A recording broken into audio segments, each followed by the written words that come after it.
Good evening. Good evening, everyone.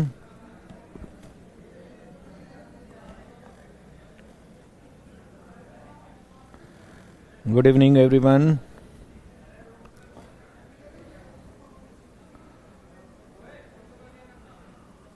कैसे हो सब लोग? जल्दी से आ जाओ क्लास में.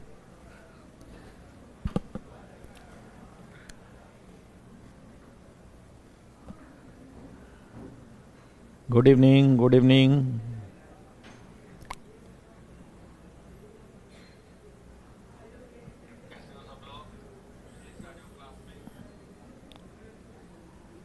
Good evening everyone. Ram Ram ji. जल्दी से आइए. नमस्ते. Good evening.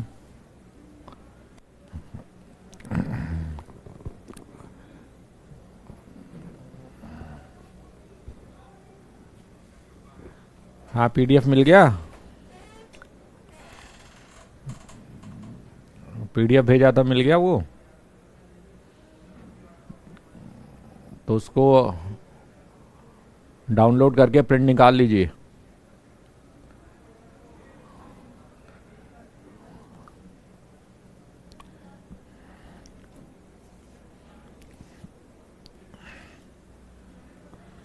उसको डाउनलोड करके उसका प्रिंट निकाल लीजिए जो भेजा था.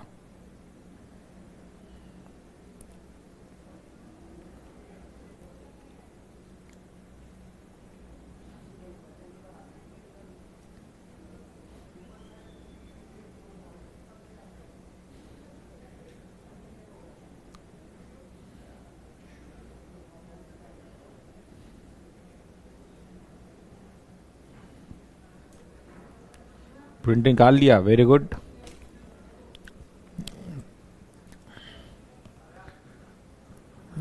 ऐप में पीडीएफ आता है. आता नहीं है, कोई बात नहीं. मैंने टेलीग्राम पे भेज दिया है. तो उसी में एडिशन करते जाइएगा जो मैं पढ़ा रहा हूँ. या आप अलग से भी लिख सकते हैं. आप चाहें तो उसी में एडिशन कर सकते हैं या अलग से कॉपी पे लिख सकते हैं.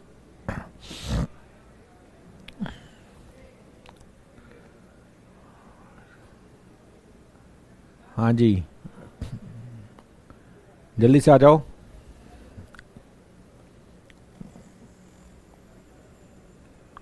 नोटबुक पे भी लिख सकते हैं. आप चाहें तो उसमें भी लिख सकते हैं. उसी प्रिंट पे ऐड ऑन करते जाइए या अलग से लिख सकते हैं. जो मैंने पीडीएफ भेजा है उसी पे ऐड ऑन करते जाइए या फिर अलग से कॉपी पे लिखते जाइए जो मैं ऐड ऑन करूँगा. टीआर करे बिना पी ब्लॉक करे. टीआर तो करना ही है. टीआर तो करा दिया, कंप्लीट हो गया भाई. टीआर किए बिना पी ब्लॉक नहीं करें. टीआर तो करनी है.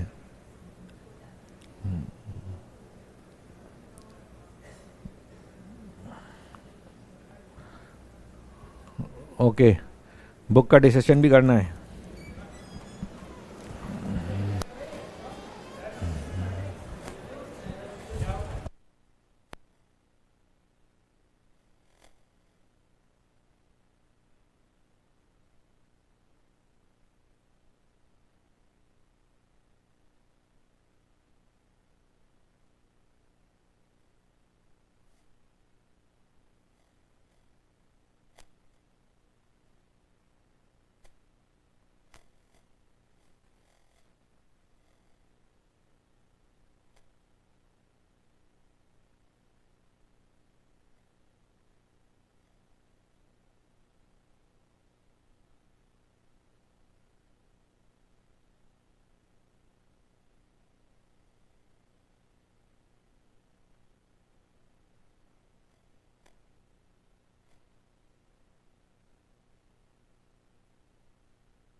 हेलो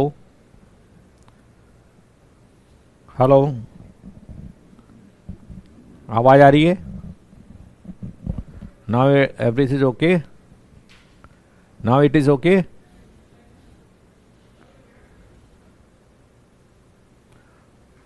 अभी आवाज आ रही है?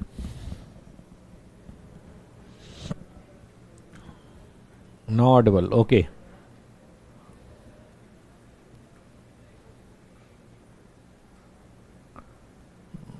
अब सही है, ओके। और कोई डाउट? और कोई डाउट?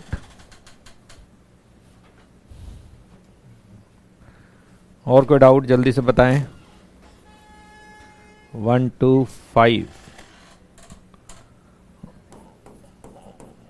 125, ओके। चलिए तो डिस्कस करते हैं यहाँ पे।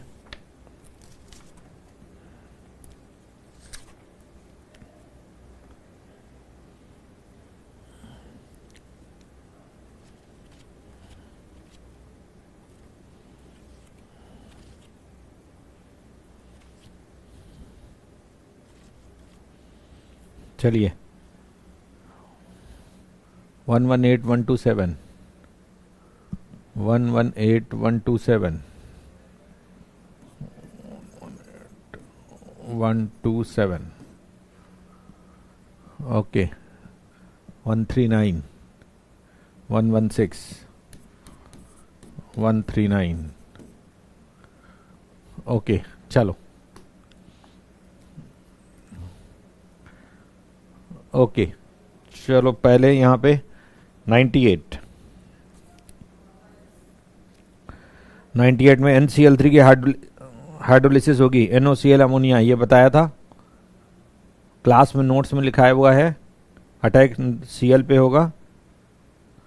नेक्स्ट 103 SiF4 की हाइड्रोलिसिस होगी, ये भी क्लास नोट्स में कराया हुआ है। पार्शियल हाइड्रोलिसिस होगी, silicic acid and complex acid बनेगा। 113 SiO2 सॉलिड होता है, 3D सॉलिड होता है, तो इसलिए नो रिएक्शन है। SiO2 3D सॉलिड है, लाइक डायमंड, इसलिए नो रिएक्शन है। हार्ड होगा ना, हार्ड सॉलिड लाइक डायमंड,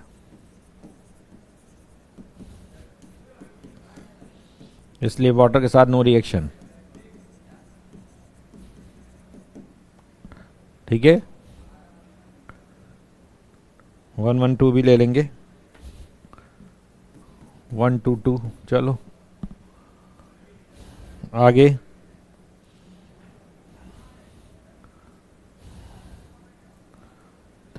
125 116 में देखिए PCl5 हाइड्रोलिसिस में जाएगा, तो फास्फोरिक एसिड HCl बिल्कुल क्लियर है। PCl5 SN2 रिएक्शन में आएगा, ये भी क्लास नोट्स में कराया हुआ है। भाई क्लास अटेंड नहीं करते हो क्या? ये सारे क्लास के एग्जाम्पल क्यों पूछ रहे हो? हाँ, H3PO4 and 5 mole of HCl, SN2 reaction, AO पे अटैक होगा, है ना? आरिफ अंसारी क्लियर है ना? क्लास में कराया हुआ है ये। 116, इतना सिंपल क्यों पूछ रहे हो? नेक्स्ट 122 BF की हाइड्रोलिसिस होगी, तो अटैक किस पे होगा?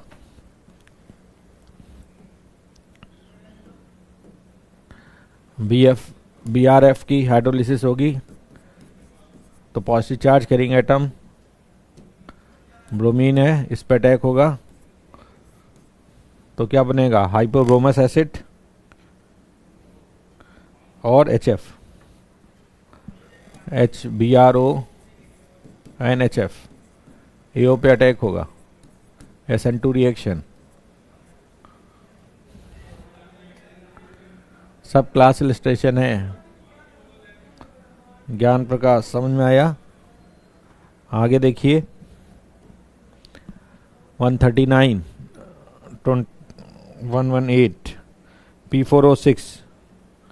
P406 में अटैक SNAE से होगा, SNAE से रिएक्शन होगी तो वहाँ पे फास्फोरस एसिड +4 का प्रोडक्ट बनेगा। 127 125 127 125 SF6 नो हाइड्रोलिसिस बताया था, ये क्राउडिंग के कारण नो हाइड्रोलिसिस होती है। 127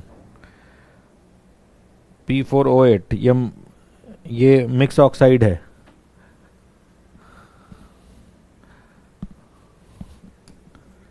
P408 is combination of P2O5 and P2O3, तो इसलिए यहाँ पे दो एसिड बनेंगे, +5 का और +3 का।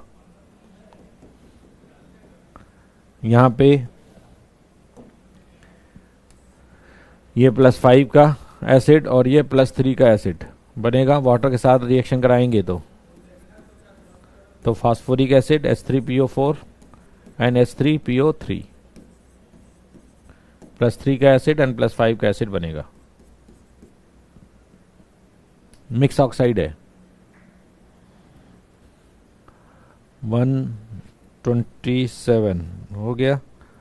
139 आयोडीन की वाटर के साथ नो रिएक्शन, क्लास में सब कुछ लिखवा चुका हूँ। आयोडीन वाटर से रिएक्ट नहीं करता, डिस्प्रोपोर्शनेट होता है अल्कली में। क्लास नोट्स को अच्छे से पढ़ो जिसके भी डाउट है। हो गया चलिए, तो आगे का होमवर्क नोट करेंगे, रिमेनिंग क्वेश्चंस कर लेंगे।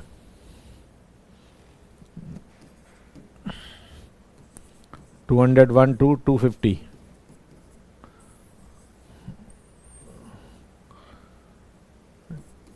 TOR लेवल 1, ये आगे का होमवर्क है, ठीक है।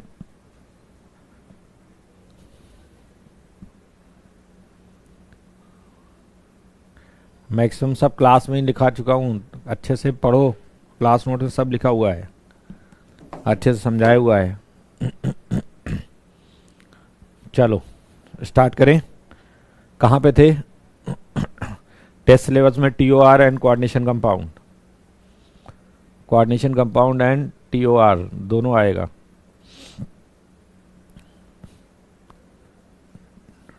टाइप्स ऑफ रिएक्शन का वेटेज ज़्यादा है। डायरेक्टली P ब्लॉक नहीं करना है, TOR का पहले रिकॉर्डेड देखिए।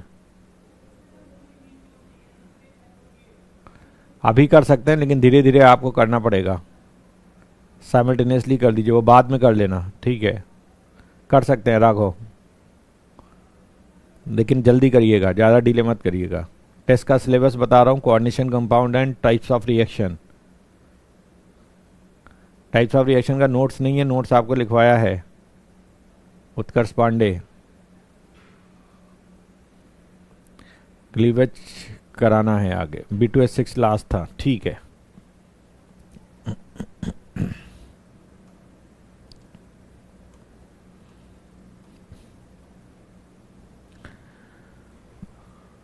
तो यहां पे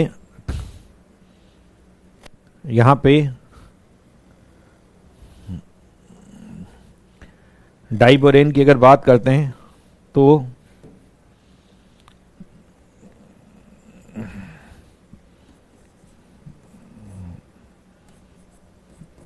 ये डाइबोरेन होगा,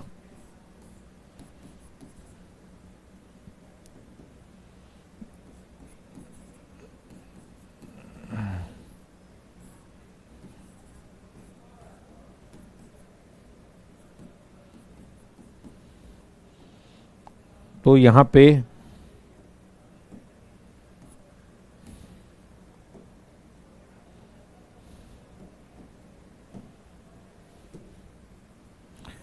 ये ब्रिज कोऑर्डिनेट बॉन्ड होगा। यहां पे अगर ऐसे बॉन्ड ब्रेक होगा विद स्ट्रॉन्ग लिगेंड तो unsymmetrical bond breaking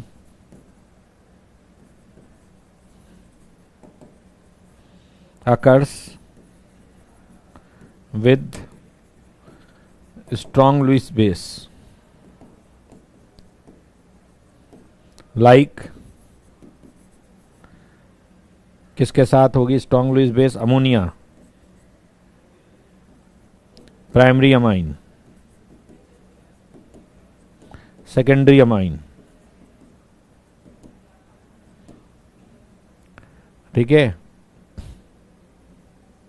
cyanide ion, इनके साथ होगा।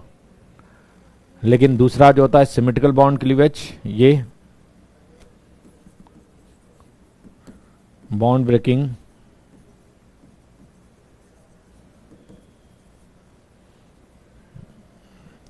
अकर्स विद, तो पहले इसमें देखिए ये कैसे ब्रेक होगा। ये जब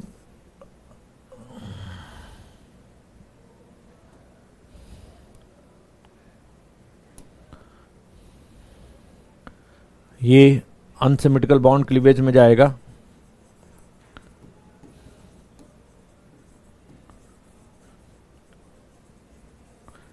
तो अनसिमेट्रिकल बॉन्ड क्लीवेज में क्या बनेगा? BH2 plus cation and BH4 anion, ये बनेगा। लेकिन वैकेंट ऑर्बिटल, दो वैकेंट ऑर्बिटल किसके पास है? कैटायन के पास।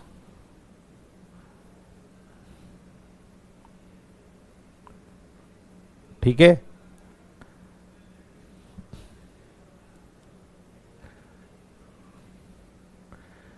तो अब यहां पे ये हाइपोवेलेंट है लुईस एसिड, तो ये इसके बाद दो वैकेंट ऑर्बिटल आएंगे, दो वैकेंट ऑर्बिटल के साथ ये आपका यहां से लुईस बेस अटैच हो जाएगा, एक लुईस बेस इधर से, एक लुईस बेस इधर से। जैसे अमोनिया है तो दो अमोनिया कैटायन पे अटैक होंगे, एनायन पे वैकेंट ऑर्बिटल नहीं है। इस तरह ये आयनिक एडिशन प्रोडक्ट बनेगा, आयनिक एडिशन प्रोडक्ट बनेगा, एडिशन प्रोडक्ट बनेगा। सपोज अगर अमोनिया से रिएक्शन कराएंगे तो क्या बन जाएगा? 2 मोल अमोनिया इससे अटैच हो जाएंगे और वो एडिशन प्रोडक्ट आ जाएगा। ठीक है, लेकिन अगर यहीं पे अनसिमेट्रिकल बॉन्ड क्लीवेज आएगा, सिमेट्रिकल बॉन्ड क्लीवेज आएगा, तो वहां पे कोवेलेंट एडिशन प्रोडक्ट बनेगा। कैसे? डाइबोरेन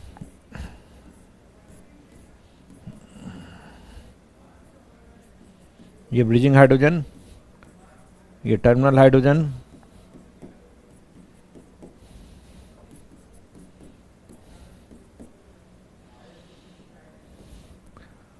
तो ये ब्रिजिंग बॉन्ड आएगा, इसमें बॉन्ड ब्रेकिंग होगी, symmetrical bond cleavage.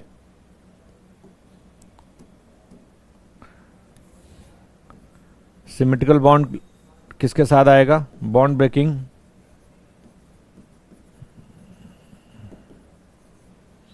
occurs with weak Lewis base, with weak Lewis base,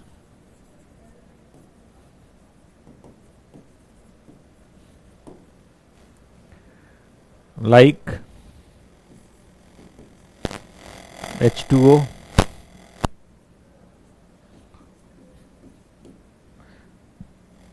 PH3,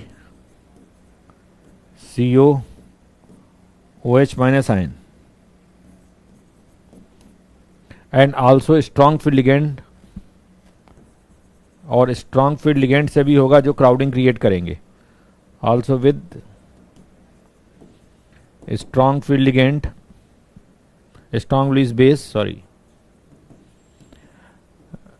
पहले वाले में अगर कोई ऐसा केस है जो क्राउडिंग क्रिएट करेगा बोरॉन पे, क्योंकि बोरॉन छोटा साइज है, तो फिर वो अनसिमेट्रिकल में जाके सिमेट्रिकल में चलेगा। तो जैसे 1 डिग्री अमाइन और 2 डिग्री अमाइन क्राउडिंग क्रिएट नहीं करते, लेकिन 3 degree however it is better base, लेकिन 3 डिग्री क्राउडिंग लाएगा, तो फिर वो अनसिमेट्रिकल में ना जाके अलग अलग बोरॉन पे जाएगा, सिमेट्रिकल में जाएगा। तो यहां पे इसमें जब बॉन्ड ब्रेकिंग होगी सिमेट्रिकल, बॉन्ड ब्रेकिंग क्लीवेज, तो क्या बनेगा? 2 मोल ऑफ BH3। अब 2 मोल ऑफ BH3 में जो वैकेंट ऑर्बिटल होगा, 2 बोरॉन पे अलग अलग वैकेंट ऑर्बिटल होगा, इसके साथ लुईस बेस अटैच होगा। ये एडिशन प्रोडक्ट होगा, covalent addition product.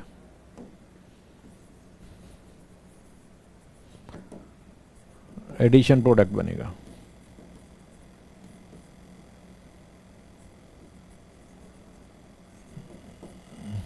Covalent addition product बनेगा। तो ऐसे कोई स्ट्रॉन्ग बेस जो क्राउडिंग क्रिएट करते हैं तो वो भी सिमेट्रिकल में ही जाएंगे, मतलब वो अलग अलग बोरॉन एटम पे अटैक करेंगे, को क्राउडिंग इफेक्ट हट जाएगा। तो also with strong Lewis base like 3 degree amine, pyridine,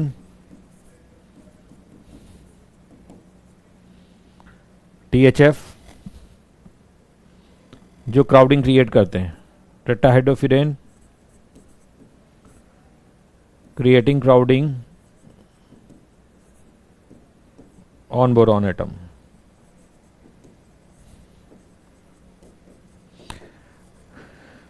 तो ऐसे कोई स्ट्रॉन्ग बेस जो क्राउडिंग में आते हैं तो फिर वो अनसिमेट्रिकल में नहीं जाएंगे, फिर वो सिमेट्रिकल में जाएंगे।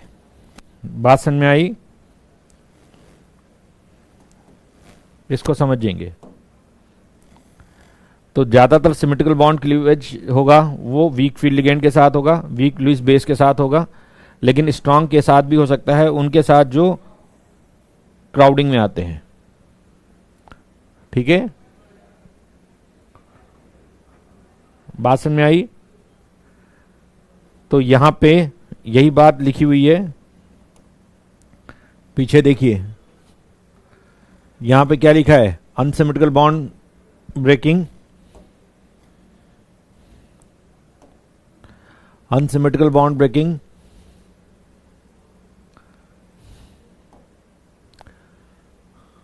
occurs with strong Lewis base like ammonia, primary amine, secondary amine and cyanide.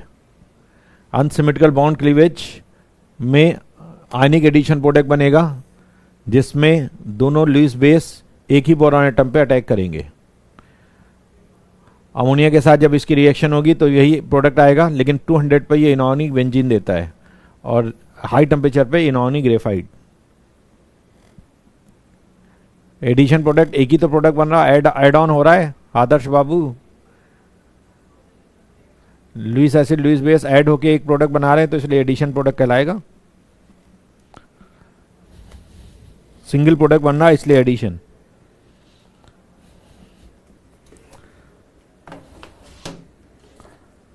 ठीक है,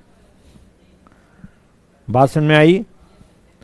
तो अमोनिया के साथ यहां पे अनसिमेट्रिकल बॉन्ड क्लीवेज होगा जहां पे आयनिक एडिशन प्रोडक्ट पहले बनेगा, लो टेम्परेचर पे इनॉर्निक ग्रेफाइट, लो टेम्परेचर पे इनॉर्निक बेंजीन और हाई टेम्परेचर पे इनॉर्निक ग्रेफाइट बनेगा। इसी बात को वहां पे और आगे लिखा गया है,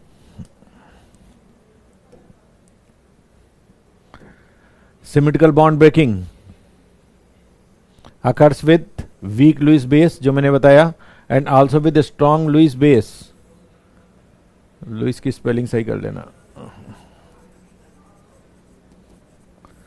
strong Lewis base creating crowding around boron atom like H- PH3CO, ये वीक लुईस बेस है, वीक लुईस बेस है। और 3 डिग्री अमाइन, pyridine, THF, ये स्ट्रॉन्ग लुईस बेस हैं, लेकिन क्राउडिंग के कारण ये covalent addition product symmetrical bond cleavage में जाएंगे। समझ में आई बात? इसको समझिए। ऐसे यहां पे दिखाया गया है कि डाइबोरेन CO के साथ वीक डोनर है तो कोवेलेंट एडिशन प्रोडक्ट जाएगा, सिमेट्रिकल बॉन्ड क्लीवेज में जाएगा, बॉन्ड ब्रेकिंग में, और ये अनसिमेट्रिकल बॉन्ड ब्रेकिंग में जाएगा।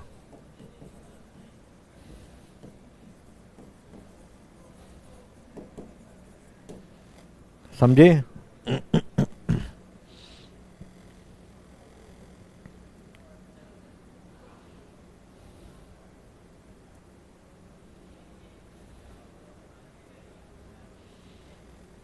हाँ ठीक है, थोड़ा बहुत प्रिंटिंग एरर है, बोन ऑन,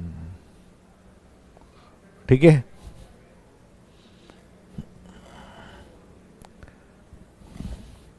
तो बात समझ में आई कब सिमेट्रिकल होगा कब अनसिमेट्रिकल होगा डाइबोरेन में बॉन्ड ब्रेकिंग।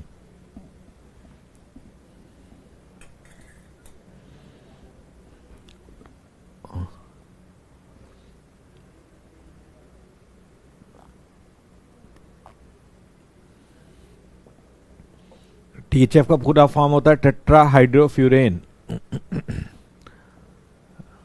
टेट्राहाइड्रोफ्यूरेन,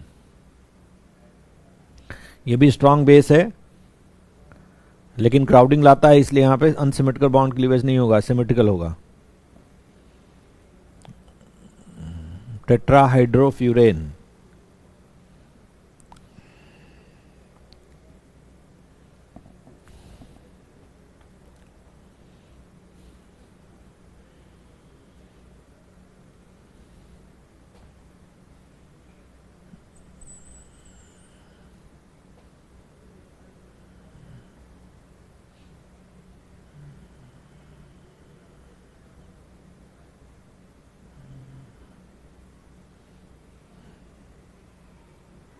हाँ, स्ट्रक्चर से पता चलेगा सिमेट्रिकल अनसिमेट्रिकल, जो मैंने आपको ड्रॉ करके दिखाया है। ये देखो स्ट्रक्चर से, ये मैंने लिखा है, आप ऐड ऑन करके लिख सकते हैं।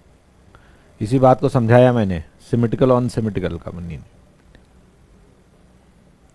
Cleavage mean breaking, bond breaking. Bond cleavage means bond breaking.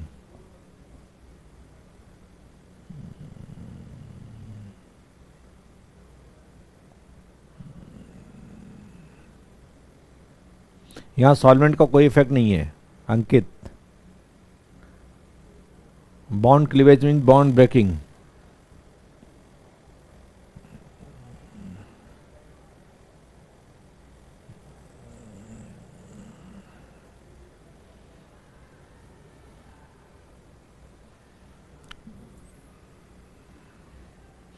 Solvent यहां पे नहीं है, यहां पे हीटिंग से बॉन्ड ब्रेकिंग हो रही है, सॉल्वेंट इफेक्ट नहीं है। हीट करेंगे तब की बात है।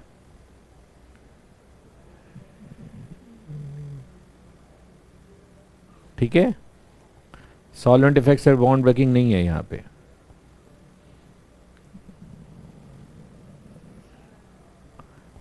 बात समझ में आई? यहां तक समझ में आई? नोट कर लिया?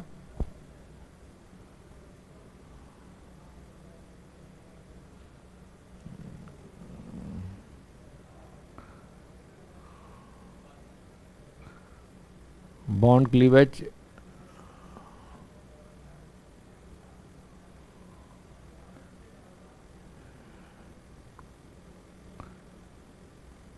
होमो हेट्रो नहीं, केवल कैटायन एनायन में ब्रेकिंग होगी या मॉलिक्यूल में। समझ गए? चलिए आगे देखिए, यहां पे आगे यहां पे preparation of boric acid, orthoboric acid का प्रिपरेशन कैसे करेंगे, ये मैंने पिछली क्लास में बताया था। बोरेक्स पे पहले साल्ट डिकम्पोजिशन होगा, ये साल्ट डिकम्पोजिशन रिएक्शन होगी, टेट्राबोरिक एसिड बनेगा और फिर उसमें 5s2 मिल के वो बोरिक एसिड में चेंज हो जाएगा। साल्ट डिकम्पोजिशन रिएक्शन, ये बोरिक एसिड पे वाटर का कौन सी बॉन्ड ब्रेकिंग है, सेकंड में कौन सी बॉन्ड ब्रेकिंग है, यहां पे बताइए कौन सी बॉन्ड ब्रेकिंग है बोरिक एसिड की, सिमेट्रिकल या unsymmetrical?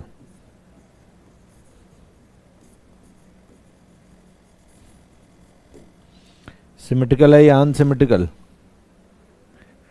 CO donor week base है। हाँ, ये अच्छा पूछा है किसी ने, प्रियांश गोयल। देखो, वैसे हम सीओ के स्ट्रॉन्ग फील्ड लिगेंड ले रहे हैं, लेकिन डोनेशन है यहां पे। इसका जो बॉन्ड ऑर्डर आएगा सीओ का, यहां पे सिनर्जिक बॉन्ड नहीं है, क्योंकि BH3 खुद ही भिखारी है। इसका जो बॉन्ड ऑर्डर है वो ग्रेटर देन 3 है, क्योंकि इसमें सिग्मा डोनेशन है, वीक सिग्मा डोनेशन, इसलिए यहां पे है। समझे प्रियांश? वो सिनर्जिक बॉन्ड के कारण बेटर बेस हुआ है, उधर बेटर लिगेंड हुआ है, लेकिन यहां पे सिनर्जिक बॉन्ड नहीं हो सकता, इसलिए वीक डोनर है।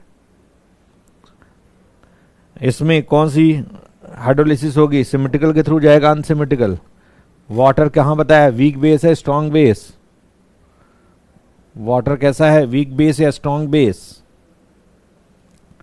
वाटर कैसा है, वीक बेस है स्ट्रॉन्ग बेस है? पहले ये बताइए।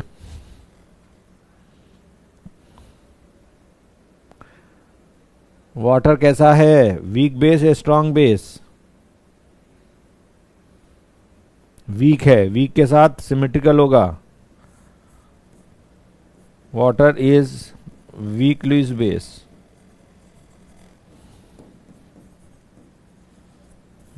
समझे? वीक लुईस बेस, इसलिए सिमेट्रिकल होगा, अनसिमेट्रिकल नहीं होगा।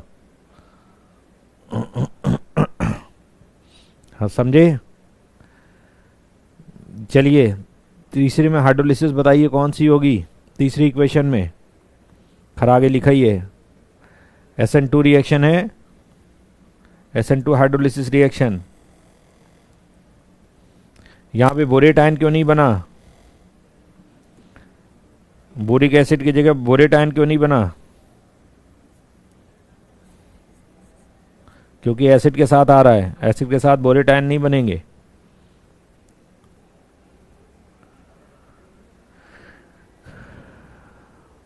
टेट्राबोरिक एसिड में परऑक्सी लिंकेज कहाँ है? टेट्राबोरिक एसिड में ऑक्सीडेशन स्टेट +3 आएगी, परऑक्साइड है ही नहीं। समझे? यहां तक बात समझ में आई?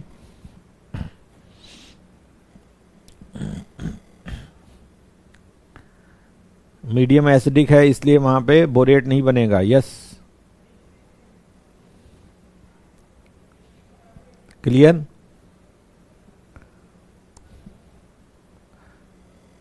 Complete hydrolysis. यस, आगे चलिए।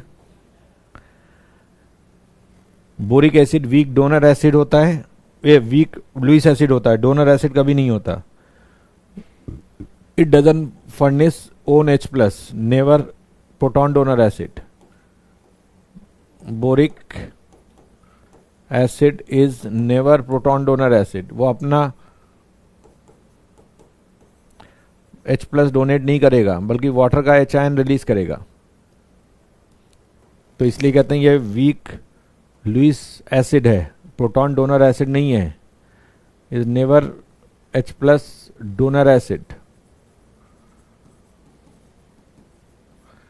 यहां पे it doesn't furnish own H+ ion in aqueous solution, aqueous medium, rather it act as weak monobasic Lewis acid. ये बात समझ में आई? कैसे? ये वीक बेस है, ये लुईस बेस है, ये लुईस एसिड है, लुईस एसिड बेस रिएक्शन होगी, यहां पे बोरेट आयन बनेगा और H+ रिलीज होगा।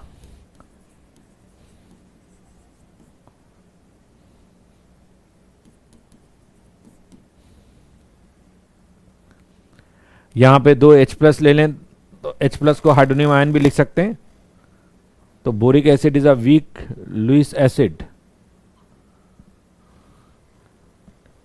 It is weak Lewis acid. Lewis acid, लेकिन इसको हम स्ट्रॉन्ग एसिड में चेंज कर सकते हैं, लेकिन इसको हम स्ट्रॉन्ग एसिड में चेंज कर सकते हैं। उत्कर्ष पांडे, आप बहुत अच्छा पढ़ाते हैं, थैंक यू भाई, थैंक यू। बस आप भी अच्छा पढ़िए। लेकिन इसको हम स्ट्रांग भी बना सकते हैं। कैसे स्ट्रांग बना सकते हैं? यहाँ पे अगर कोई ऐसा ऑर्गेनिक कंपाउंड इसमें ऐड कर दें जिसमें सिस पोजीशन या एडजेसेंट पोजीशन पर OH ग्रुप है, तो बोरिक एसिड स्ट्रांग एसिड में चेंज हो जाता है, इसकी एसिडिक स्ट्रेंथ बढ़ जाती है। ऐसा कोई ऑर्गेनिक कंपाउंड बताइए जिसके एडजेसेंट पोजीशन पे OH ग्रुप हो। ग्लूकोज का नाम सुना है? एडजेसेंट पोजीशन पे OH ग्रुप होते हैं। ग्लूकोज, फ्रैक्टोज, जो की सिस पोजीशन, सिस मतलब एडजेसेंट पोजीशन पे अगर OH ग्रुप हैं, उस कंपाउंड को अगर आप बोरिक एसिड के साथ ऐड कर दोगे तो वो स्ट्रॉन्ग एसिड में चेंज हो जाएगा और उसकी एसिडिक स्ट्रेंथ बढ़ जाएगी। या सिस डाइऑल। इथाइलिन ग्लाइकॉल नहीं लेते हैं, एक्सेप्शन है, अभी बताऊंगा क्यों। इथाइलिन ग्लाइकॉल में OH ग्रुप एडजेसेंट है, लेकिन इसको यहां पे यूज नहीं कर सकते, क्यों वो बताऊंगा। हाँ, तो यहां पे जैसे ग्लूकोज है, फ्रैक्टोज है, तो यही बात को यहां पे मैंने लिखा है। देखिए क्या लिखा है, acidic strength of boric acid can be increased by adding cis 1,2 diol. ऐसा ऑर्गेनिक कंपाउंड जिसमें सिस 1,2 डाइऑल हो। Organic compound due to forming stable chelate complex, वो क्या करता है, उस ऑर्गेनिक कंपाउंड के साथ स्टेबल चिलेट कॉम्प्लेक्स बना लेता है। स्टेबल चिलेट कॉम्प्लेक्स बना लेगा तो इक्विलिब्रियम फॉरवर्ड शिफ्ट हो जाएगा और एच कंसंट्रेशन बढ़ जाएंगे और वो स्ट्रॉन्ग एसिड हो जाएगा। ठीक है, बात समझ में आई? तो यही आपका क्या है, chelate complex, hence boric acid can not be टाइटेटेड। मतलब अगर हम एसिड बेस टाइटेशन करना चाहें बोरिक एसिड का तो हम नहीं कर पाएंगे, क्योंकि बोरिक एसिड वीक एसिड है, अल्कली के साथ टाइटेशन नहीं होगा क्योंकि अल्कली स्ट्रॉन्ग बेस है। लेकिन अगर हम उसको हम सिस 1,2 डाइऑल के साथ रख दें तो हम टाइटेशन भी कर सकते हैं, क्योंकि अब बोरिक एसिड वीक एसिड नहीं रहेगा, स्ट्रॉन्ग एसिड हो जाएगा। ठीक है, तो यहां पे क्या लिखा है, chelate complex, hence boric acid can not titrated with NaOH solution, क्योंकि वीक एसिड है, but in presence of polyhydroxy compound, polyhydroxy का मतलब इसमें OH ग्रुप एक से ज्यादा हो लेकिन वो एडजेसेंट हो, सिस 1,2 diol, it can be titrated satisfactory. तो हम टाइट्रेशन कर सकते हैं। एसिड बेस टाइट्रेशन में हम इंडिकेटर क्या लेते हैं, फिनोप्थिलीन, वो ले सके, और उसका हम या ब्रोमोथाइमॉल, ये भी ब्लू, ये भी इंडिकेटर होता है।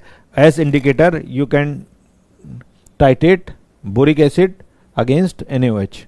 लेकिन अगर आपने उसको स्ट्रॉन्ग नहीं किया तो फिर टाइट्रेशन वैल्यू आपकी सही नहीं आएगी, टाइटर वैल्यू रेंज ज़्यादा बढ़ जाएगी।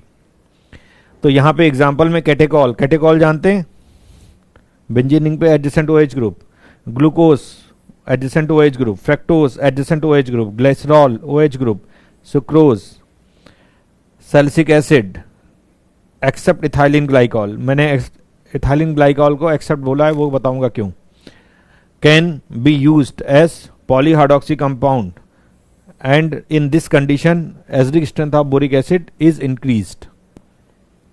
ठीक है, आगे यहां पे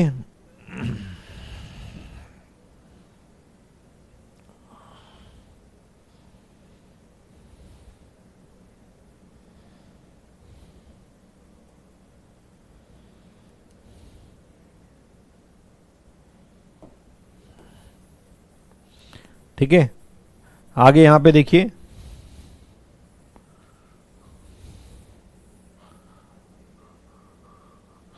एक पॉइंट लिखा है, boric acid, borax and boric acid are used as manufacturing of heat resistant glass. आपने एक ग्लास का नाम सुना होगा, बोरोसिल। बोरोसिल ग्लास होते हैं जिसमें बोरॉन और सिलिकॉन का यूज किया जाता है। जैसे माइक्रो ओवन होता है, माइक्रो ओवन में जो ग्लास लेते हैं वो उनमें हीट रेजिस्टेंट प्रॉपर्टी ज़्यादा होनी चाहिए, अदरवाइज ग्लास चिटक जाएगा। माइक्रो ओवन का टेम्परेचर बहुत ज़्यादा होता है, तो माइक्रो ओवन में जो कुकिंग होती है वो ऐसे ग्लास में होती है जो हीट रेजिस्टेंट होने चाहिए, जिनकी हीट कैपेसिटी सस्टेनिंग प्रॉपर्टी ज़्यादा हो। तो हीट सस्टेनिंग प्रॉपर्टी बढ़ाने के लिए सिलिकॉन, वहाँ पे सिलिकॉन के साथ ग्लास सिलिकेट्स होते हैं ना, तो वहाँ पे सिलिकेट्स में हम बोरॉन ऐड कर देते हैं, तो वो हीट रेजिस्टेंट ग्लास बन जाते हैं। एक कंपनी थी बोरोसिल, शायद आपको मालूम, बोरोसिल का मतलब उसी से लिया गया है, बोरोसिल कंपनी का नाम, बोरॉन और सिलिकॉन का कॉम्बिनेशन।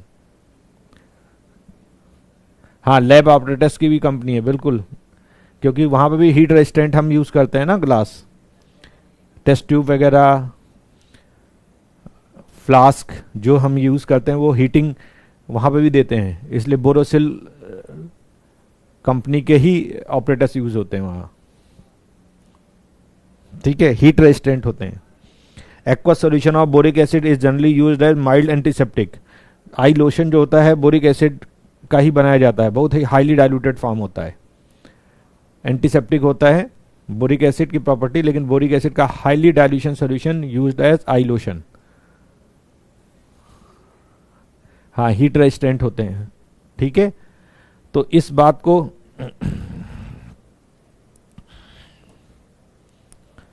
बात को यहां पे अगर मैं ये इसकी एसिडिक प्रॉपर्टी कैसे बढ़ जाती है, इसको मैं थोड़ा सा बता रहा हूं, जरा समझिएगा। ठीक है, सिस 1,2 डाइऑल कैसे ऐड करते हैं और इनकी प्रॉपर्टी कैसे बढ़ जाती है, या देखिएगा। Acidic strength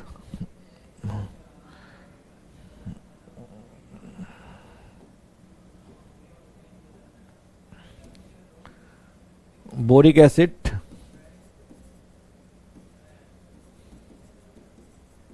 is weak Lewis acid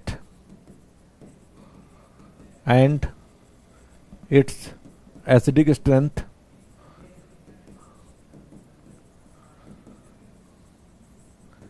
can be increased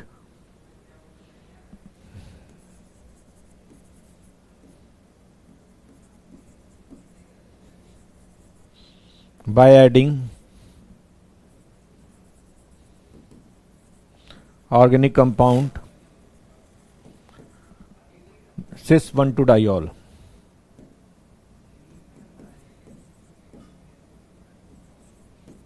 जिसमें cis 1,2 डाइऑल हो।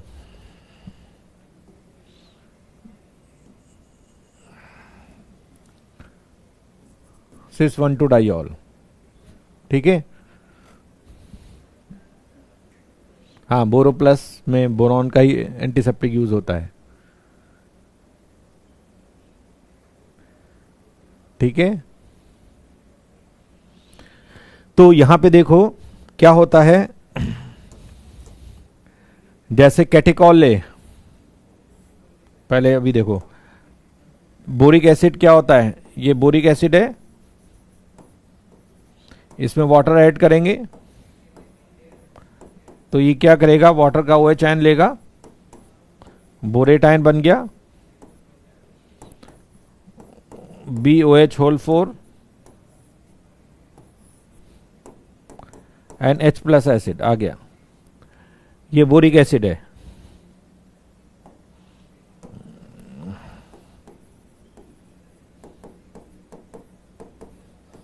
ना। लेकिन अगर हम यहीं पे इसी में कैटेकॉल ऐड कर देते हैं, कैटेकॉल क्या होता है, बेंजीनिंग में एडिशन पोजीशन पे OH ग्रुप, कैटेकॉल।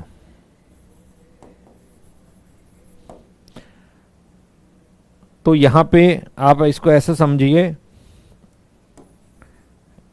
इसी को आप ऐसे भी लिख सकते हैं, बोरेट आयन को मेटाबोरेट के फॉर्म में, BO2 minus and 2H2O, metaborate ion ऐसे भी लिख सकते हैं, प्लस H प्लस।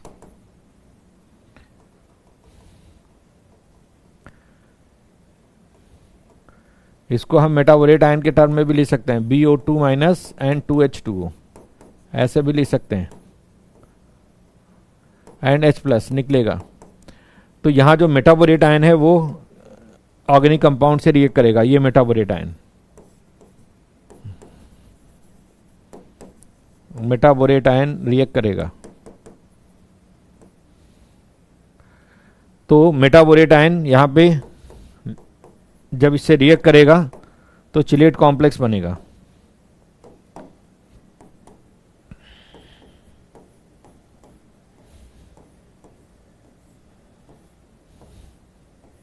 ये दूसरा मोल ले लिया।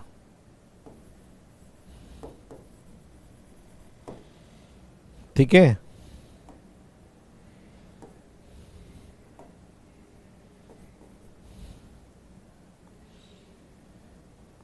अब क्या होगा, यहां से H2O निकलेगा, H2O यहां से, इसके भी H निकलेंगे, और बोरॉन के यहां पे क्या होंगे, ऑक्सीजन कितने हैं, ये ऑक्सीजन इसके साथ कंबाइंड होके H2O निकल जाएगा, 2 मोल H2O के निकलेंगे।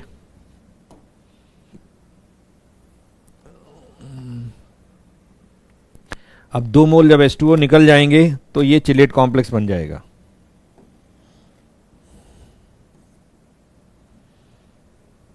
-2H2O, तो यहां पे चिलेट कॉम्प्लेक्स बन जाएगा।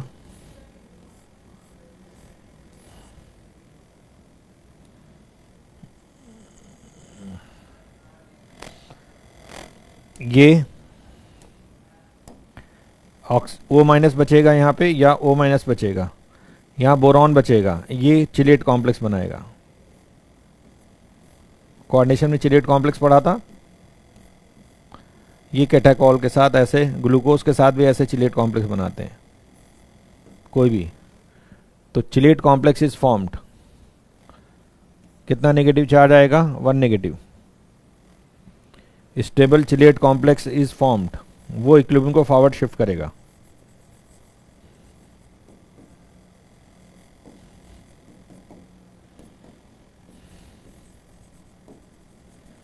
दैट शिफ्ट इक्विलिब्रियम, अब ये पार्ट अगर इधर से रिएक्ट कर जाएगा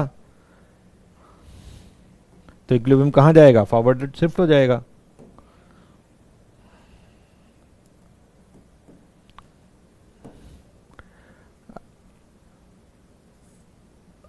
ये पार्ट यहां से रिएक्ट करेगा,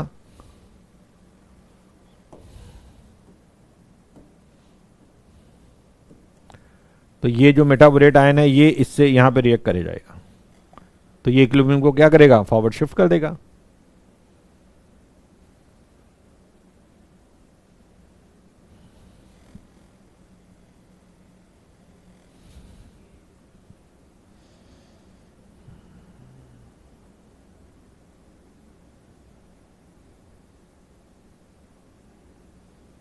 इक्विलिब्रियम शिफ्ट रिएक्शन, यस, और इस तरह स्ट्रॉन्ग एसिड बन जाता है ये। बोरॉन की oxidation state +3, stable chelate complex बनेगा। इस तरह ये स्ट्रॉन्ग एसिड की तरह बिहेव करता है। तो क्वेश्चन पूछा जा सकता है किस कंपाउंड के एडिशन से बोरिक एसिड स्ट्रॉन्ग एसिड बन जाता है। तो वो ऐसे ऑर्गेनिक कंपाउंड जिनमें एडजेसेंट पोजीशन पे OH ग्रुप होते हैं, like glucose, fructose, catechol, glycerol, इन सभी के एडिशन से स्ट्रॉन्ग एसिड बन जाएगा बोरिक एसिड। अब इसका आप टाइट्रेशन कर सकते हैं एसिड बेस, पहले नहीं कर सकते थे क्योंकि बोरिक एसिड वीक एसिड था।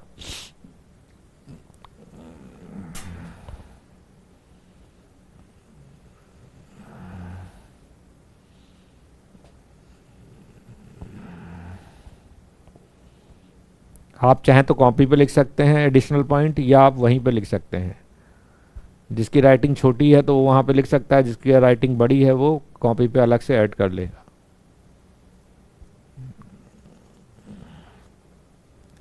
इथाइलिन ग्लाइकॉल एक्सेप्शन है कि वो चिलेट कॉम्प्लेक्स नहीं बना सकता। क्यों नहीं बना सकता अभी बताऊंगा। उसका रीजन है कि उसके OH ग्रुप एंटी पोजीशन पे रहते हैं लिक्विड स्टेट में।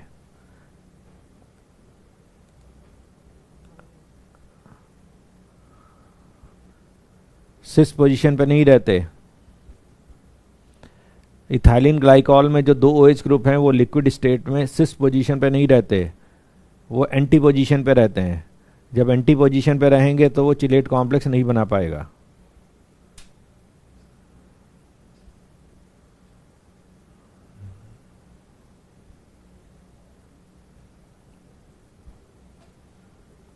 समझ में आई बात?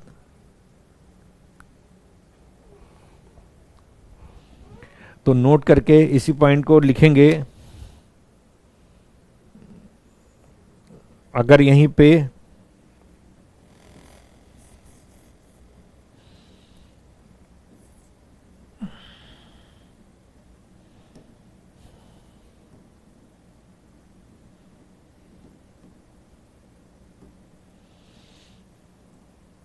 इसमें CH2 CH2, इसके OH ग्रुप एंटी पोजीशन पे रहेंगे।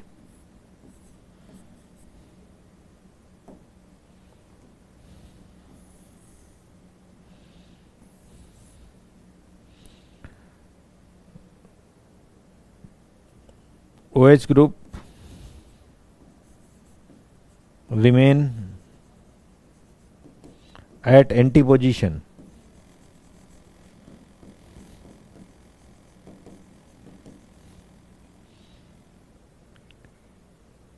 in ethylene glycol. OH group remains anti position in liquid state.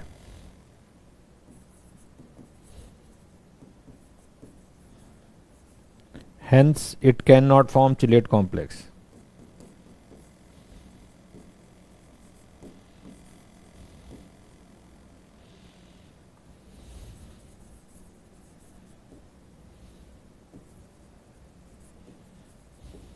इसलिए ये चिलेट कॉम्प्लेक्स नहीं बना सकता, इसलिए इसमें इंट्रामोलिकुलर एच बॉन्डिंग नहीं होती। अगर एडजेसेंट ग्रुप होते तो इंट्रा होती, लेकिन यहाँ पे exhibit intermolecular H bonding.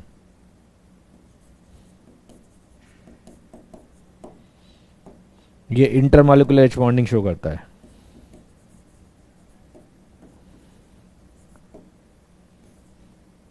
Hydrogen bond, क्योंकि इसके OH ग्रुप एंटी पोजीशन पे रहते हैं। ट्रांस, हाँ एंटी पोजीशन मतलब ट्रांस, यस ट्रांस पोजीशन पे होते हैं, इसलिए यहाँ पे ये एसिडिक स्ट्रेंथ इंक्रीज करने में यूज नहीं होगा, इसलिए वहाँ पे एक्सेप्ट इथाइलिन ग्लाइकॉल लिखा है।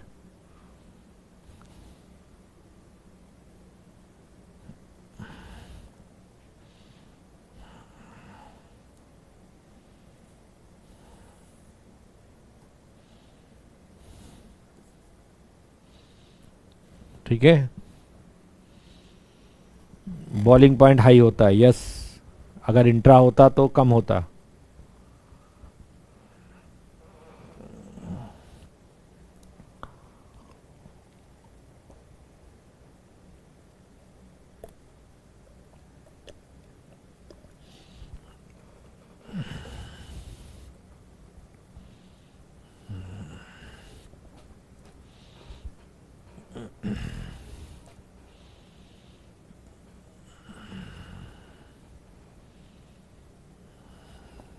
बात समझ में आई?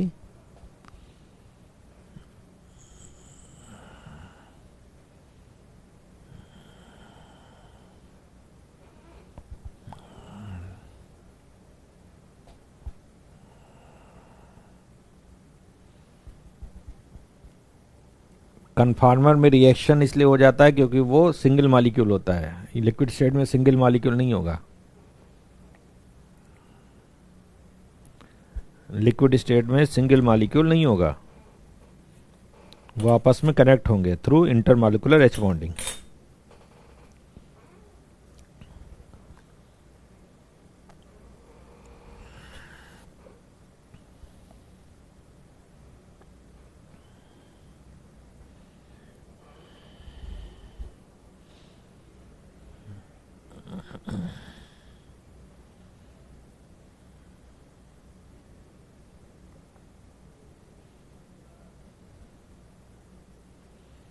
हो गया?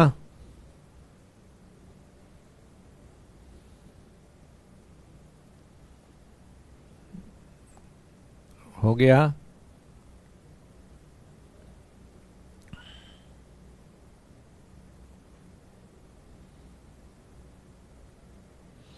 पी ब्लॉक पढ़ने से पहले चैप्टर पढ़ना पड़ेगा।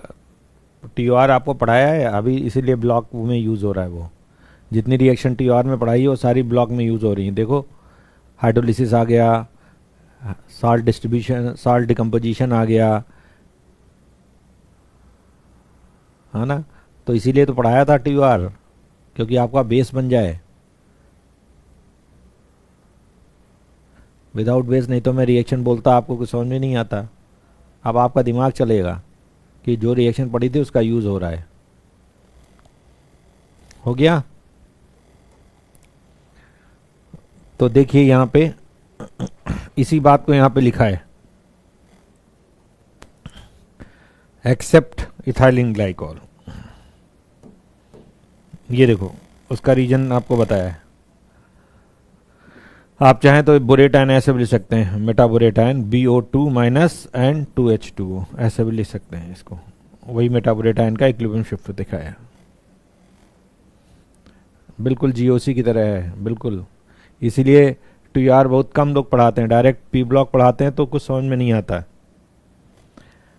तो TUR अगर आपने पढ़ रखा है, अच्छे से समझ रखा है, तो आगे आपको ब्लॉक केमिस्ट्री में दिक्कत नहीं आएगी। लाइक GOC, बिल्कुल सही कहा है, बिल्कुल सही कहा प्रत्युष राय। ठीक है, चलिए आगे। तो ये कॉन्सेप्ट समझ में आया। स्ट्रॉन्ग एसिड की तरह बोरिक एसिड को हम यूज कर सकते हैं by addition of organic compound जिनमें एडिसेंट OH ग्रुप होंगे। ठीक है, यहां पे देखिए दूसरा कंपाउंड आता है aluminium chloride, anhydrous aluminium chloride. तो एनहाइड्रस एल्युमिनियम क्लोराइड को बनाने का तरीका क्या है, या इसको समझेंगे। एनहाइड्रस को अगर बनाते हैं तो एक तो ये है कि हम डायरेक्ट हाइड्रेटेड को हीट कर दें, AlCl3.6H2O। ज्यादातर एनहाइड्रस सॉल्ट आप क्या होते हैं, हीट करके बनते हैं। लेकिन यहां पे अगर आप हीट करोगे तो इनकी हाइड्रोलिसिस हो जाएगी, क्योंकि ये कोवेलेंट कंपाउंड है, ये हाइड्रोलिसिस में चला जाएगा। SN2 रिएक्शन क्या बनेगा, एल्युमिनियम हाइड्रोक्साइड। लेकिन एल्युमिनियम हाइड्रोक्साइड तब होता है जब वहां पे रूम टेम्परेचर पे रिएक्शन होती, लेकिन ये रिएक्शन हीटिंग पे हो रही है, इसलिए क्या हो जाएगा, एल्युमिनियम का ऑक्साइड। तो यहां एनहाइड्रस फॉर्म नहीं बनेगा, बल्कि एल्युमिनियम का ऑक्साइड बनेगा, plus 3 mole of HCl plus H2O आ जाएंगे। अब यहां पे अगर लेंगे तो कितने मोल,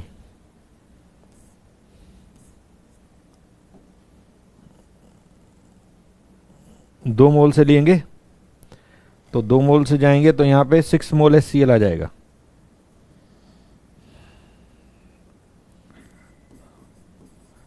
तो यहां पे वाटर कितने हो गए, 12 मोल में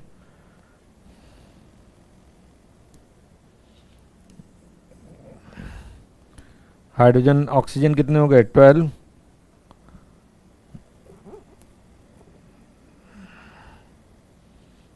तो यहां पे ऑक्सीजन 3, तो 9H2 आ जाएगा, ये आएगा। तो कहने का मतलब है anhydrous aluminium chloride hydrated aluminium chloride से नहीं ऑब्टेन हो सकता, क्योंकि वहां हाइड्रोलिसिस हो जाएगी।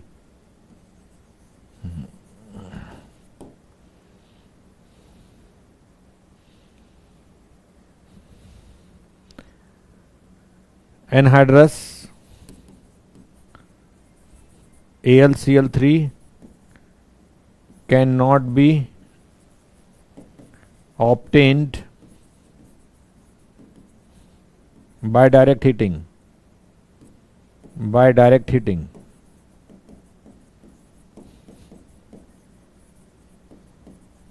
क्योंकि वहां हाइड्रोलिसिस हो जाएगी और ऑक्साइड बन जाएगा।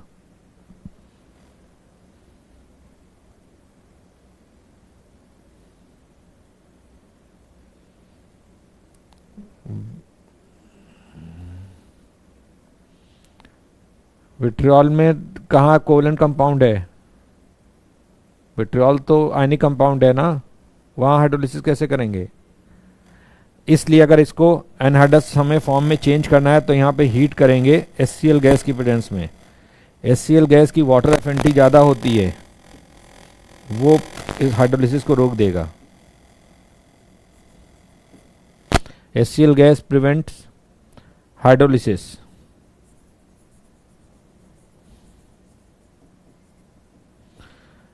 तो अगर आप हीट करेंगे इन प्रेजेंस ऑफ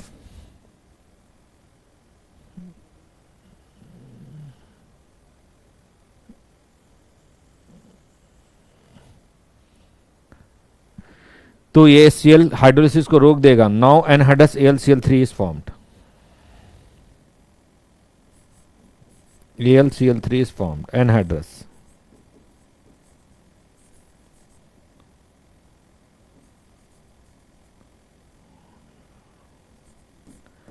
और इसमें 6H2 निकल जाएगा। तो अगर हाइड्रोलिसिस को रोकना है ऐसे केस में जहां हाइड्रोलिसिस होती है हीटिंग पे, तो उसको हम रोक सकते हैं by heating in presence of HCl gas.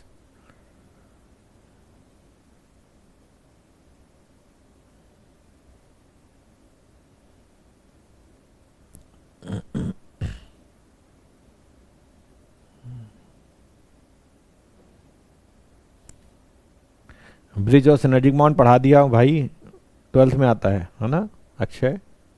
12th में पढ़ाते हैं।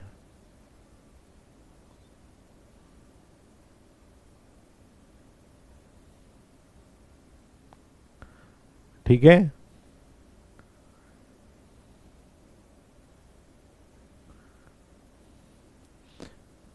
वहां सल्फेट आयन होता है भाई, कोवेलेंट कंपाउंड थोड़ी है। आयन में हाइड्रोलिसिस सॉल्ट होगी, सॉल्ट हाइड्रोलिसिस। वहां SN2 रिएक्शन थोड़ी होगी प्रत्युष।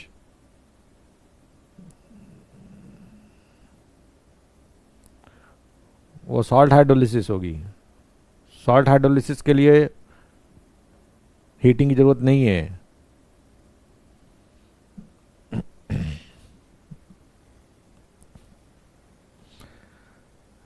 हाँ PMS मेरे स्टूडेंट रहे हैं, यस। जो भी TOR पढ़ाता है वो कहीं ना कहीं मेरा, मैं उसका मेंटर रहा हूँ, ये ध्यान रखना। कोटा में जितने भी टीचर TOR पढ़ाते हैं वो कहीं ना कहीं मेरे से सीखे हैं या मेरे नोट्स को फॉलो कर रहे हैं, है ना। मैं कई सारे टीचर का मेंटर भी रहा हूँ, जो तुम्हें PMS का भी मेंटर हूँ मैं। जो भी तुम्हें इनऑर्गेनिक टीचर अच्छा दिखेगा पढ़ाने में, वो कहीं ना कहीं मेरे से डायरेक्ट या इनडायरेक्ट लिंक्ड होगा।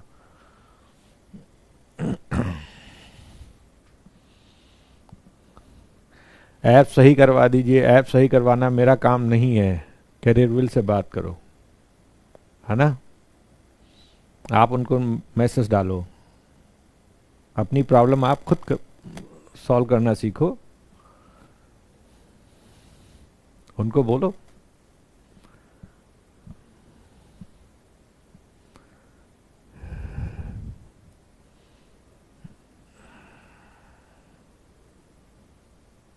हाँ मेरी तरह मेरा भी फैकल्टी ट्रेनिंग प्रोग्राम चलता है, यस।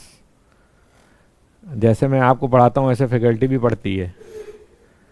फैकल्टी ट्रेनिंग प्रोग्राम हमारा भी चलता है। तुमको टीचर बनना है तो ठीक है, आ जाना, तुमको भी टीचर बना देंगे। हाँ बिल्कुल बिल्कुल। वो हमारे अंडर में ही पढ़ाते थे, यहीं पढ़ा के वाइब्रेंट PMS वाइब्रेंट में पढ़ाते थे। विजय सर हमारे बंसल में मेंटर थे। विजय सर हमारे स्टूडेंट बंसल में थे, PMS वाइब्रेंट में ही थे वो। हाँ विशाल जोशी जो है वो, उसका मेंटर में बंसल क्लास में था, इस फील्ड में उनको ट्रेंड किया। PMS को मैंने वाइब्रेंट में ट्रेंड किया।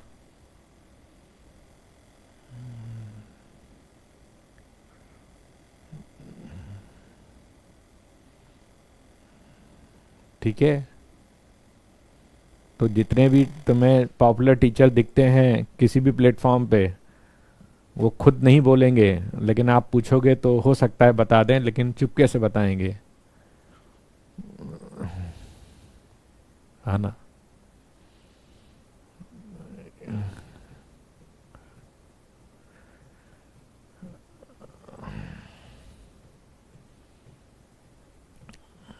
विशाल जोशी, पीएमएस, सबका मैं गुरु रहा हूँ, कहीं ना कहीं मेंटर रहा हूँ।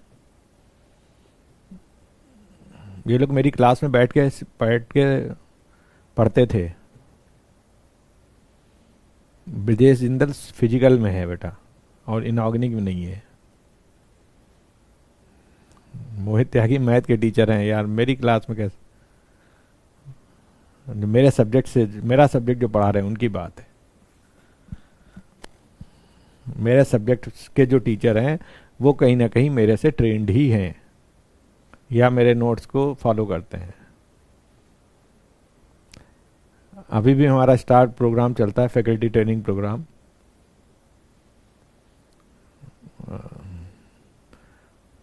तो गुरुओं का गुरु तो मैं हूं ही, ये बात तो सही है, पर लगता नहीं है। हाँ बिल्कुल, अमिताभ शर्मा से पूछना। जितने भी इनऑर्गेनिक केमिस्ट्री टीचर पढ़ा रहे हैं अलग अलग प्लेटफॉर्म पे, सबका मेंटर मैं ही हूँ।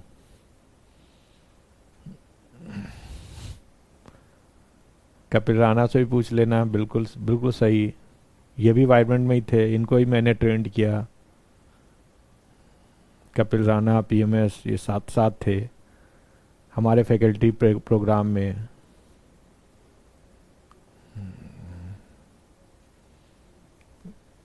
हाँ, सबको ट्रेंड किया हूँ मैं। हाँ, कपिल राणा सर भी मेरी बहुत बात करते हैं, करेंगे ही।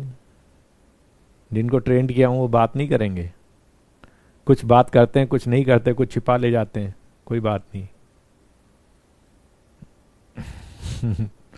हाँ, कपिल वाधवा सर बंसल में हमारे अंडर में थे। इस फील्ड में लाने वाला ही मैं ही हूँ उनको। हाँ, तुम जितने भी प्रिंस फिजिकल केमिस्ट्री में है, इनऑर्गेनिक में नहीं है।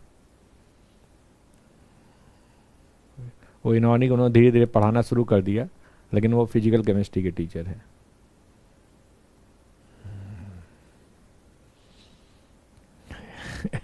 आईटी का पेपर बनाने की जरूरत नहीं है, उससे अच्छा पेपर हम बनाते हैं। ठीक है। हाँ ठीक है। हाँ,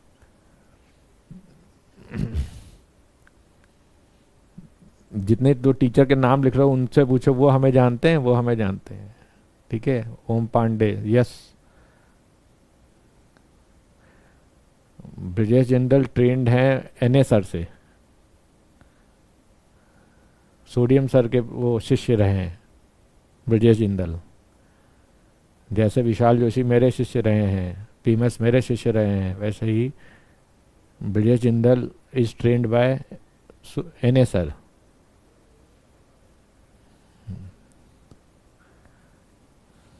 ओम पांडे का नहीं, ओम पांडे का गुरु नहीं हूं मैं। ओम पांडे का गुरु नहीं हूं मैं, नहीं। Not not at all. Om Pandey को मैंने मेंटर किया है। एक ही के सर भी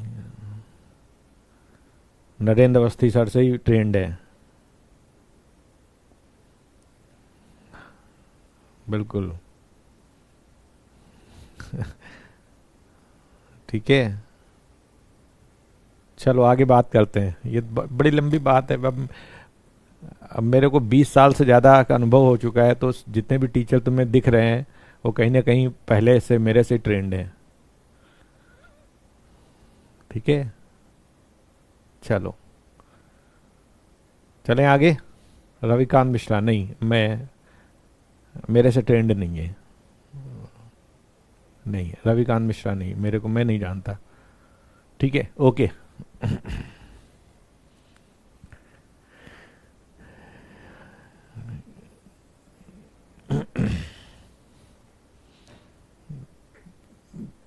मेरी प्रिडिक्शन बहुत अच्छी होगी ना, तो मैंने ऑन रिकॉर्ड बोला था इन चैप्टर से आप पढ़ लो, 50% आएगा पेपर। आया?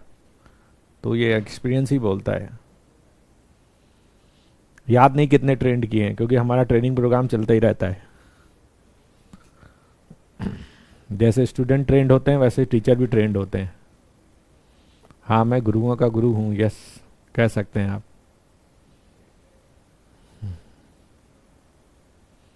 बिल्कुल। चलो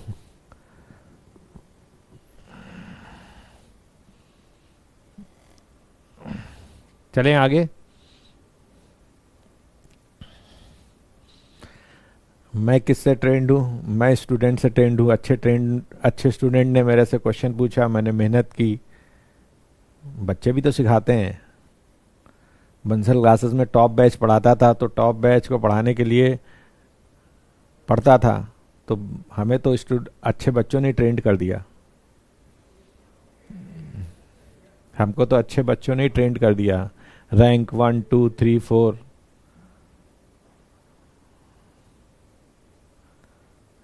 हाँ, वीजी सर के बेटे के सक्षम को भी मैंने पढ़ाया, यस।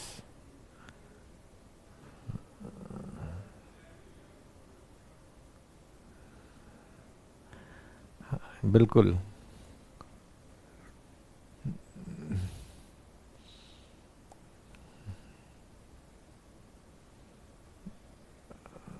बहुत सारे स्टूडेंट्स हमारे अब्रॉड हैं। हर कंट्री में कहीं ना कहीं हमारे स्टूडेंट्स हैं जो अच्छी अच्छी पोजीशन पे हैं। नीट का बुक एमएससी सर का पहले ही था। आज वो दोबारा से रीलॉन्च हुआ है। चलो आगे बढ़ते हैं। चलो, तो ये बात समझ में आई। चलो आगे देखो। तो HCl गैस जो होता है वो हाइड्रोलिसिस को प्रिवेंट कर देता है। तो जब HCl गैस लेंगे तो वो क्या करेगा, वाटर को खुद ले जाएगा और हाइड्रोलिसिस रोक देगा। तो जब भी हमें ऐसा कोई केस मिलता है जहां पर हाइड्रोलिसिस होती है हीटिंग पे, तो उसको रोकने के लिए हम HCl गैस की प्रेजेंस में हीटिंग करते हैं। ठीक है, ठीक है।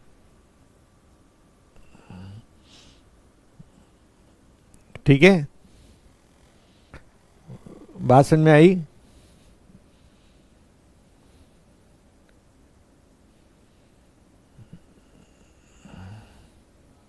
क्लियर।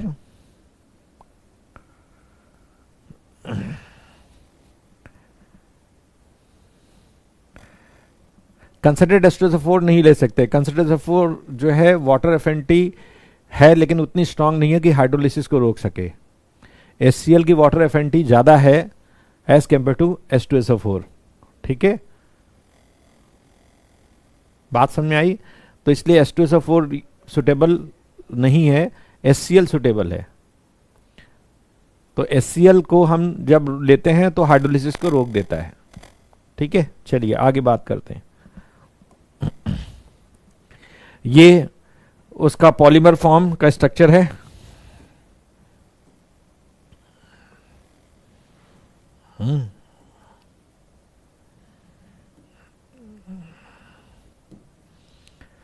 ये पॉलीमर फॉर्म का स्ट्रक्चर है, ये डाइमर फॉर्म का स्ट्रक्चर है ना। क्योंकि यहां पे देखो ये बात लिखी हुई है,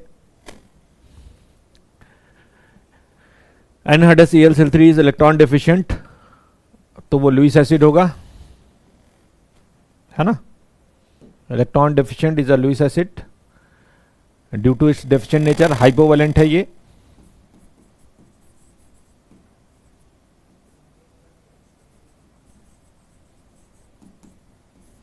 हाइपोवेलेंट है ये, लेकिन हाइड्रेटेड Cl3 .6H2O, .6H2O भी इसके साथ लिख लेना।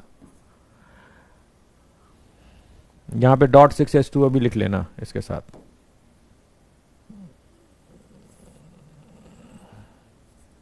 .6H2O ये क्या करेगा, ये आयनिक कंपाउंड हो जाएगा। आयनिक कंपाउंड होगा तो ये लुईस एसिड नहीं होगा, क्योंकि ये कैटायन एनायन में चेंज हो जाएगा। ठीक है,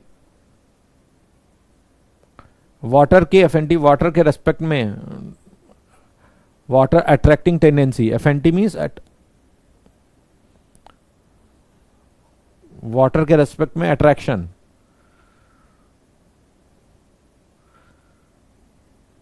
वाटर की चाहत, जैसे इलेक्ट्रॉन एफिनिटी होती है इलेक्ट्रॉन की चाहत, वैसे वाटर की चाहत ज्यादा किसकी होगी, HCl की, वाटर की चाहत एफिनिटी। ठीक है, तो एनहाइड्रस AlCl3 जो ये आपका 3D पॉलीमर स्ट्रक्चर होगा। डाइमर में ये आपका कोऑर्डिनेशन नंबर 4 होगा, सराउंडिंग में 4 Cl होंगे और मोनोमर में सराउंडिंग में 3 Cl होंगे। तो कोऑर्डिनेशन नंबर इसी बात को यहां पे दिखाया गया है। यहां पे कोऑर्डिनेशन नंबर 6 है क्योंकि सराउंडिंग में 6 Cl है। यहां पे कोऑर्डिनेशन नंबर 4 है, सराउंडिंग में 4 Cl है। और यहां पे कोऑर्डिनेशन नंबर 3 है, सराउंडिंग में 3 Cl है। ठीक है, यहां पे ब्रिज कोऑर्डिनेट बॉन्ड बनेगा क्योंकि Cl is having lone pair.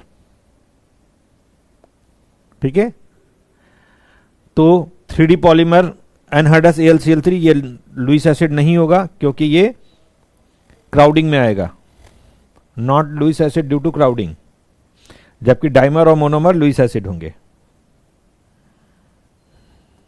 ठीक है, not Lewis acid due to crowding.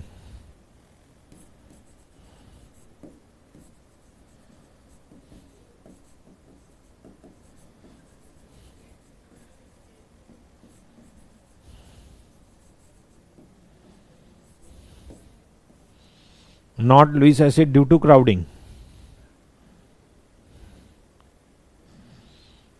ये लुईस एसिड होगा due to vacant d orbital.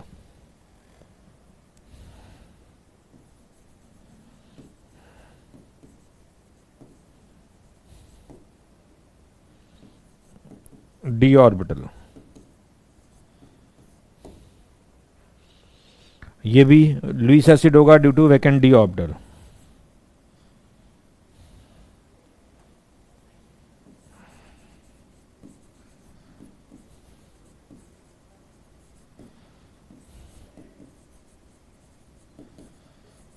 Orbital, ठीक है। सराउंडिंग Cl, सराउंडिंग Cl से कोऑर्डिनेशन नंबर है।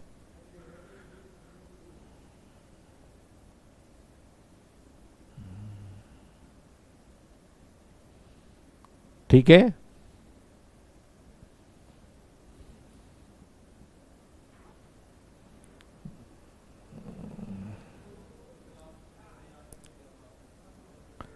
बात समझ में आई।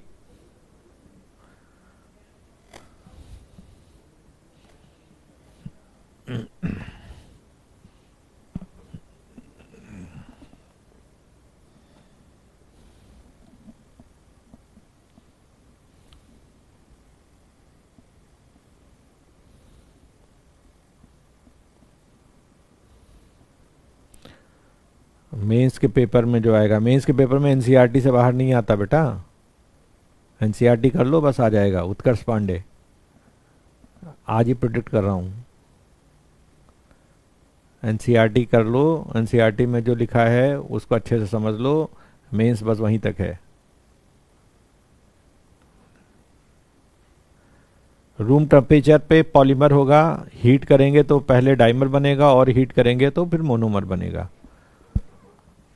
रवि जी देखो मैंने यहां लिख रखा भी है, देखो हीट किया है ना ये साइन, यहां पे देखो हीट करने पे हाई टेम्परेचर पे ये रूम टेम्परेचर RT लिखा ना, room temperature.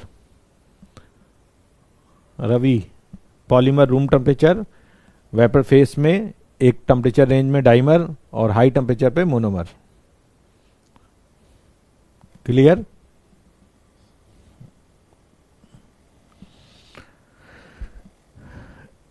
Vacant d orbital से क्या फर्क पड़ेगा, AO पे अटैक होगा ना, तो AO पे अटैक D होगा, बाकी बॉन्ड तो उसके इन्वॉल्व है ना।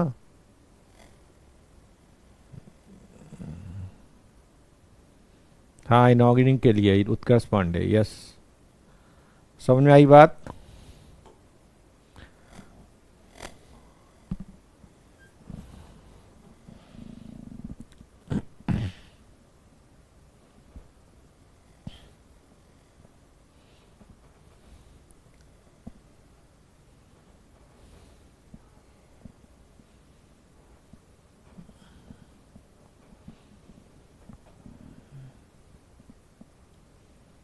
हाँ, बॉन्ड ब्रेक हो जाएंगे टेम्परेचर बढ़ाने पे।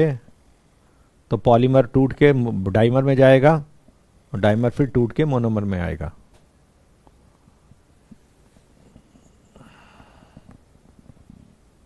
ठीक है।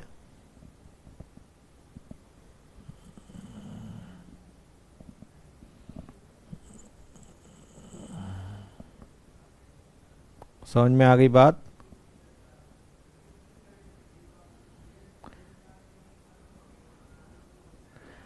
नहीं, पी ब्लॉक नहीं है टेस्ट सिलेबस में। टेस्ट सिलेबस में TOR और कोऑर्डिनेशन दो ही हैं। यश सोहेल,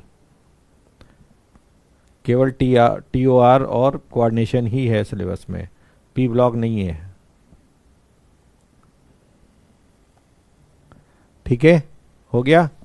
चलो आगे ये देखिए, एक यहाँ पर टेस्ट आता है ड्राई टेस्ट, जिसको हम बोलते हैं बोरेक्स बीट टेस्ट। ये सॉल्ट के एनालिसिस में ड्राई टेस्ट हम पढ़ेंगे आगे। तो यहाँ पे सॉल्ट के एनालिसिस जब करते हैं तो कैटायन और एनायन का डिटेक्शन करते हैं, तो उसमें ये टेस्ट यूज होते हैं, ड्राई टेस्ट। ठीक है।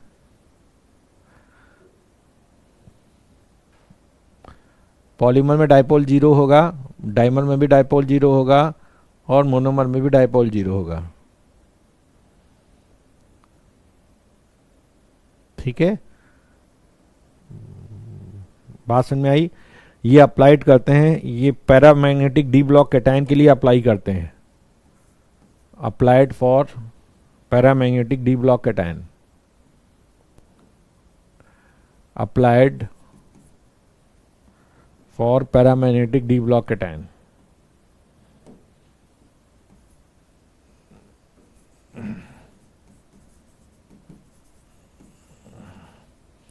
applied for paramagnetic D block cation।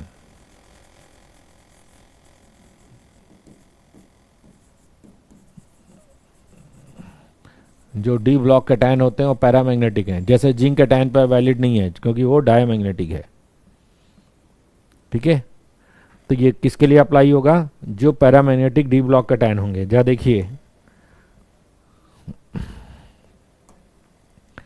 ये जितने भी कैटायन है देखो पैरामैग्नेटिक हैं, 6 कैटायन है, ये सारे पैरामैग्नेटिक हैं। कॉपर 1 पे नहीं है, कॉपर 2 पे है, अनपेड इलेक्ट्रॉन 1, ये पैरामैग्नेटिक है, सारे पैरामैग्नेटिक हैं, ये भी पैरामैग्नेटिक है। अब पैरामैग्नेटिक होने के कारण उनमें डी ट्रांजिशन से कलर होता है, इसलिए ये यहां पे जाते हैं। इसलिए इनमें क्या होता है, बीड बनाते हैं, बीड के अलग अलग कलर आते हैं, है ना। ऑक्सीडाइजिंग फ्लेम में कलर, जैसे कोबाल्ट का ब्लू होगा, और रिड्यूसिंग फ्लेम में कलर बीट का रेड हो जाएगा। उसका प्रोडक्ट ट्रांसफॉर्मेशन कहने का मतलब वो ब्लू से रेड में जाएगा। रेड कॉपर होता है और इधर ब्लू होगा।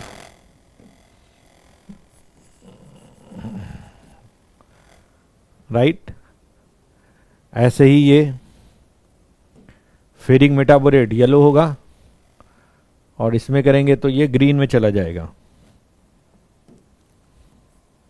तो ये फेरस मेटाबोरेट ग्रीन कलर में जाएगा और ये फेरिक मेटाबोरेट येलो में आएगा। ये ऑक्सीडाइजिंग फ्लेम में कलर है। ठीक है, बीड बनाते कैसे हैं इसको जा देखेंगे। बीड बनाने के लिए यहां पे हीट करते हैं, वायर होता है, वायर को टर्न करके लूप बना लेते हैं। जैसे ये वायर है, इसको टर्न करके लूप बना लेंगे और इसके ऊपर बोरेक्स को रखते हैं और रख के इसको हीट करते हैं। जब हीट करेंगे तो क्या होगा, बोरेक्स लाइक पॉपकॉर्न फूलता है, तो ये क्या करेगा, लूप को अंदर ले लेगा और ये बीड बन जाएगी। तो जैसे ये वायर है, वायर को टर्न किया, लूप बन गया, लूप के ऊपर बोरेक्स को रखा, क्रिस्टल को हीट किया, हीट करने पे क्या होगा, पूरा लूप वो बोरेक्स के साथ आ जाएगा। क्यों? क्योंकि वहां पे स्वेलिंग करेक्टरिस्टिक है। स्वेलिंग करेक्टरिस्टिक मतलब ये स्वेलिंग होगा, फूलेगा लाइक पॉपकॉर्न। ठीक है, तो ये इस तरह ये बीड बन जाएगी। और ये बीड जो बनेगी वो किसकी होगी? Sodium metaborate and boric anhydride. इसी में रिएक्टिव पार्ट बोरिक एनहाइड्राइड होगा, वही रिएक्ट करके कलर देगा। ठीक है, तो यहां पे देखिए क्या लिखा है, when borax is heated on platinum coated wire loop then first it swells up due to loss of water of crystallisation. Borax और एलम यही दो ऐसे होते हैं जो वाटर ऑफ क्रिस्टलाइजेशन हटने पे स्वेलिंग करेक्टरिस्टिक में होते हैं, पॉपकॉर्न की तरह फूलते हैं। एक एलम होता है, दूसरा बोरेक्स होता है। बस बेसिक डिफरेंस क्या है, बोरेक्स जब वाटर ऑफ क्रिस्टलाइजेशन हटेगा तो फूलेगा, साथ ही साथ वो क्रिस्टलाइन सब्सटेंस देगा, जबकि एलम भी फूलेगा वाटर ऑफ क्रिस्टलाइजेशन हटने के बाद, लेकिन वो अमॉर्फस सब्सटेंस देगा। ये डिफरेंस होता है। ठीक है, and covers entire portion of loop which on further heating gives transparent crystalline bead of sodium metaborate and boric anhydride. ये 10H2O हटेगा तो it swells up, anhydrous form आ जाएगी। इसको हाई टेम्परेचर पे हीट करेंगे तो क्रिस्टलाइन बीड बन जाएगी लाइक दिस। ठीक है, अब यहां पे फ्लेम के दो पार्ट होते हैं। एक फ्लेम जो होगा ऑक्सीडाइजिंग फ्लेम, क्योंकि ये आउटर पार्ट जो होगा एयर के कांटेक्ट में होगा। फ्लेम का जो पार्ट एयर के कांटेक्ट में होगा वो ऑक्सीडाइजिंग फ्लेम होगा, और जो कार्बन पार्टिकल के कांटेक्ट में होगा इनर पार्ट, वो यहां पे ऑक्सीडाइजिंग एजेंट क्या होगा, एयर होगा ऑक्सीडाइजिंग फ्लेम में। रिड्यूसिंग फ्लेम में रिड्यूसिंग एजेंट कार्बन होंगे। तो यहां पे जो आउटर पार्ट है फ्लेम का वो ऑक्सीडाइजिंग फ्लेम होगा, क्योंकि वो एयर के कांटेक्ट में होगा, नॉन ल्यूमिनस बोलते हैं। जो इनर पार्ट होगा रिड्यूसिंग फ्लेम होगा, वो कार्बन अनबर्न्ड कार्बन होंगे, उसके रेस्पेक्ट में होगा। तो ये जो बीड बनाते हैं ये दोनों फ्लेम में कवर करके देखते हैं। जैसे आयरन के केस में देखा, ऑक्सीडाइजिंग फ्लेम में येलो आएगा तो यहां पे बीड का कलर येलो आ जाएगा, और रिड्यूसिंग फ्लेम में जब आयरन का सॉल्ट रखेंगे तो वो आयरन ग्रीन देगा। ऐसे ये दो कलर आ जाएंगे। इसी बात को वहां पे लिखा गया है, इसी बात को वहां पे लिखा गया है कि आयरन ऑक्सीडाइजिंग फ्लेम में येलो कलर देगा और ग्रीन कलर देगा रिड्यूसिंग फ्लेम में। बीड बनाने के बाद बीड के ऊपर सॉल्ट रखेंगे, जो आपको सॉल्ट गिवन है, और उसको फ्लेम पे रख देंगे। बीड के अंदर नहीं, बीड के ऊपर। बीड बन गई, बीड के ऊपर सॉल्ट को रख देंगे, यहां पे ऐसे सॉल्ट को रख देंगे। ये ऐसे सॉल्ट रख देंगे।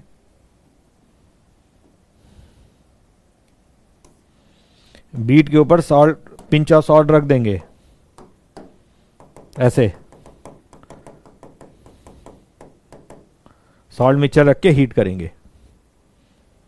ठीक है, राइट।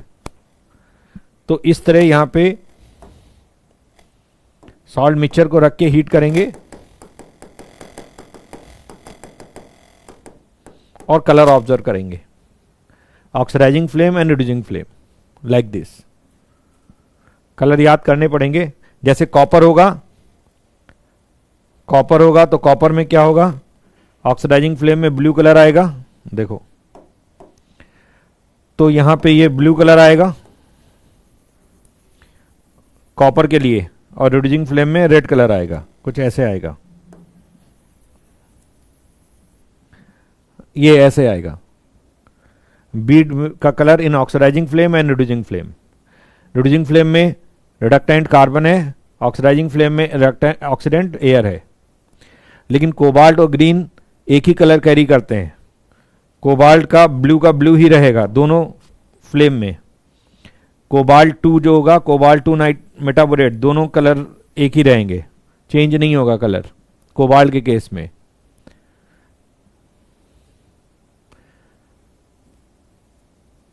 एट वाटर क्रिस्टलाइजेशन है, लेकिन आगे 2H2O भी निकल जाएगा 4 OH ग्रुप से। कल स्ट्रक्चर बताया था 4 OH ग्रुप से भी तो वाटर निकलेगा। बोरॉन पे 4 OH ग्रुप है प्रत्युष राय,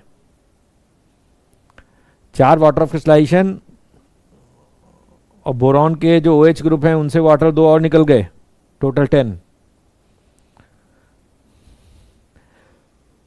ऐसे यहां पर भी ग्रीन कलर आपका आएगा क्रोमियम के केस में। यहां पे अगर क्रोमियम है तो दोनों फ्लेम में ग्रीन कलर आ जाएगा, समझे? प्रत्युष समझ में आया? कल स्ट्रक्चर बताया था बोरेक्स का।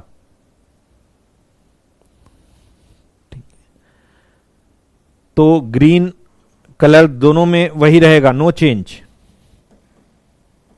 यहां पे देखो तो यहां पे लिखा है ये ग्रीन का ग्रीन ही रहेगा, क्योंकि क्रोमियम 3 ज्यादा स्टेबल कैटायन है तो वो रिड्यूस नहीं होगा। कोबाल्ट ब्लू का ब्लू ही रहेगा,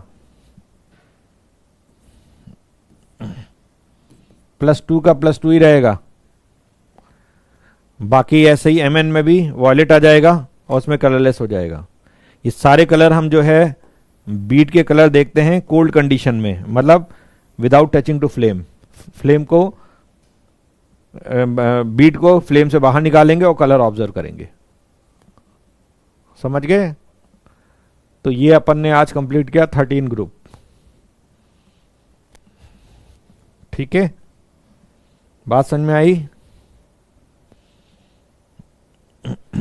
अगली क्लास में अपन 14 ग्रुप शुरू करेंगे। समझ में आई बात?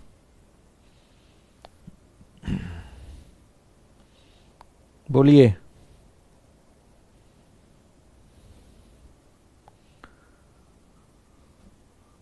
समझ गए? तो ये बोरेक्स बीट टेस्ट है।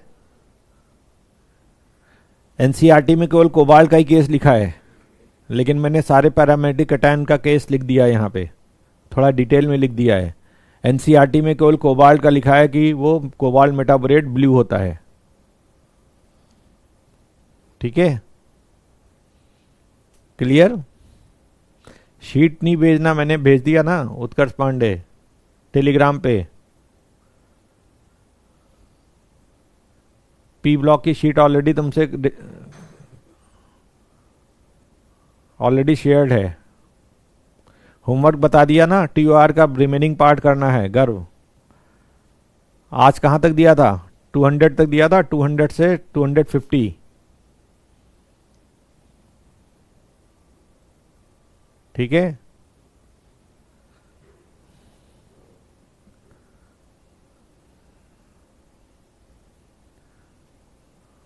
वो ऑलरेडी शेयर्ड है पहले से ही, ऐप में जाके देखें। कलर अभी याद नहीं, धीरे धीरे करेंगे तो याद हो जाएंगे। हाँ, होमवर्क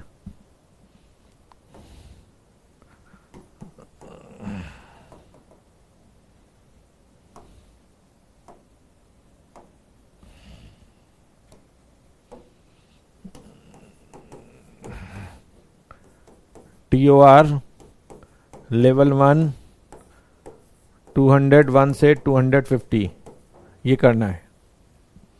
ठीक है, ओके। PT6 अगली क्लास में देंगे। ठीक है, चलिए, ओके, बाय। अभी पी ब्लॉक का होमवर्क नहीं दिया है, आगे देंगे। प्रंजन सक्सेना,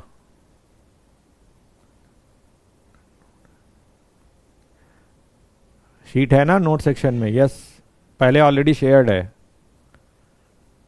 TOR की DPP 6 बाद में देंगे अगली क्लास में। बेस चैप्टर पी ब्लॉक का बताया ना, TOR ही है, पढ़ा चुका हूं ना बेस चैप्टर। नहीं तो आज तुम आंसर कैसे दे पाते। Base chapter is TOR। चलो ओके बाय, शुभ रात्रि, गुड नाइट।